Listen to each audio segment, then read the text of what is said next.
Ganito po ang itsura ng NGC or New Generation Currency nating 10 pesos ngayon. So mayroong ulo ni Apolinario Mabini, siya lang. And ang mga year po nito ay 2017 pataas po na year. Ito po ay common lang. Ibig sabihin, hindi po siya wala po siyang collector's value or hindi po siya collectible. Okay? Pero may binibili pong variant na ganito, NGC.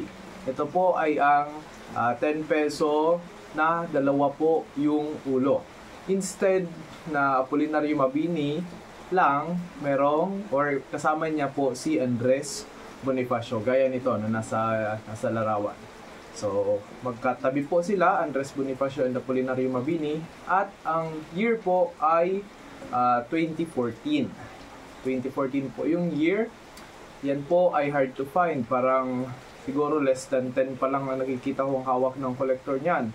Pinupost sa mga groups, coin collection groups, and mga numismatic groups. So, kapag nakakuha kayo niyan, if ever na makahunt kayo niyan, ako, malaking pera po yan. Umaabot na po ngayon ng nasa 8,000 ang isa. 8,000 to 10,000 na ata yung isa ngayon. So, sana po may maswerteng makahunt or makahanap ng ganitong coin.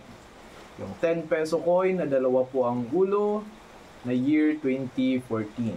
Magkatabi po sina Apolinario Mabini at Andres Bonifacio. If ever po na meron kayo, comment down below po.